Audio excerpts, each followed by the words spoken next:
ఒకప్పుడు ఇండియన్ క్రికెట్కి లెజెండ్ అని చెప్పుకోవడంలో ఎటువంటి సందేహం లేని ఏకైక ప్లేయర్ ఎంఎస్ ధోని.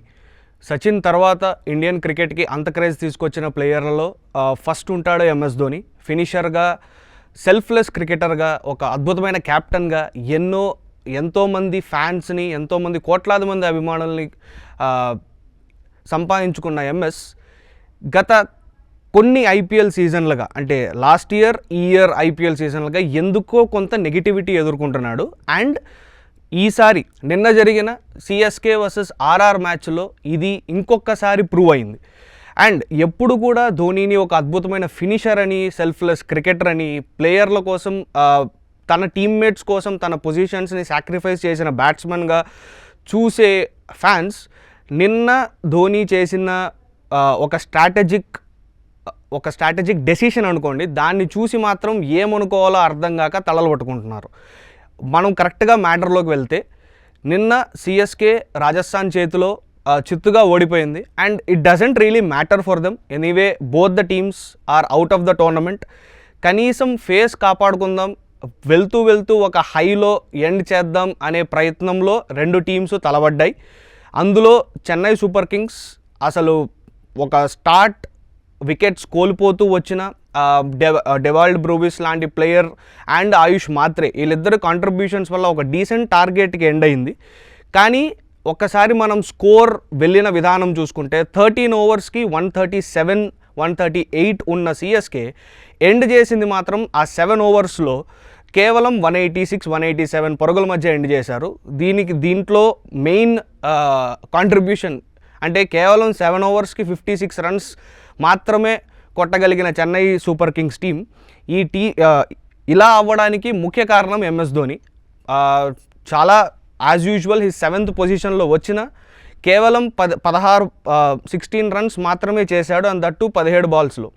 సో మామూలుగానే ఎంఎస్ ధోనికి తక్కువ బాల్స్లో ఎక్కువ పరుగులు కొడతాడనే పేరు ఉంది. ఆ పేరు ఈ 2 సీజన్లలో పూర్తిగా నేలమట్టం అయిపోయింది.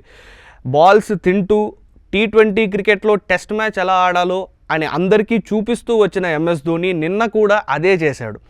ఇంకొకటి, సెల్ఫ్లెస్ అని ఎవరినైతే అంటామో అతడే సెల్ఫిష్ డెసిషన్లు తీసుకుంటున్నాడేమో అనిపిస్తుంది. అశ్విన్ని నంబర్ 4లో పంపించడం, అండ్ అశ్విన్ తర్వాత జడేజా రావడం, అసలు సంబంధమే లేని శివం దూబే ఎప్పుడూ నంబర్ 4లో వచ్చేవాడు, and he came down at number 6. So ఇది చూస్తుంటే ఎలా ఉందంటే, తన బ్యాటింగ్ని తనకి ఎవరో ఒకరు స్టాండ్ ఉండాలి, because he is suppose to be the anchor. అలా కాకుండా నాకు ఎవరో ఒక బ్యాట్స్మెన్ నాన్ స్ట్రైకర్ ఎండ్లో సపోర్ట్ ఉంటేనే నేను ఆడతాను అన్నట్టు ధోని నిన్న క్యాప్టెన్సీ డెసిషన్స్ తీసుకున్నాడు. అండ్ అశ్విన్ని అసలు ఫోర్త్ పొజిషన్లో పంపించడం it makes no sense. Same goes with Jadeja also. అంటే టీమ్కి డెవాల్డ్ బ్రేవిస్ లాంటి ఒక అద్భుతమైన బ్యాట్స్మెన్ ఉన్నప్పుడు the team needs a proper finisher. Dewald Brevis should come at number 4, and ధోనీని finisher అంటున్నారు. ఫినిషర్ అని చెన్నై సూపర్ కింగ్స్ అవ్వచ్చు, వాళ్ళ ఫ్యాన్స్ అవ్వచ్చు, స్టీఫెన్ ఫ్లెమింగ్ అవ్వచ్చు, ధోని ఫినిషర్ అని ఒక నెరేటివ్ బిల్డ్ అయింది. కానీ ధోని ఫినిషర్, ఆయన ఆ ఫినిషర్ రోల్ ఎప్పుడో వదిలేశాడు. He is now trying to stick to just the team. అంటే కేవలం టీంలో ఉండాలి, టీంని ఎలాగోలా మ్యాచ్ ఫినిష్ చేయాలి అనే ఆడుతున్నాడు తప్ప మ్యాచ్ గెలవాలనో లేదంటే కనీసం గెలిచి పరువు నిలబెట్టుకుందామనో అలా అయితే కనిపించడం లేదు. ఎందుకంటే డెవాల్డ్ బ్రేవిస్ చాలా అద్భుతమైన ఇన్నింగ్స్ ఆడాడు. దానికి ఫాలోఅప్గా శివం దూబే కూడా హీ ప్లేడ్ హిస్ పార్ట్. అంటే శివం దూబే తన యూజువల్ పొజిషన్ కాకపోయినా ఒక ఆడ్ పొజిషన్లో వచ్చి ఎంతో కొంత కాంట్రిబ్యూట్ చేయడానికి ట్రై చేస్తూనే ఉన్నాడు. The same goes with the other batsmen also.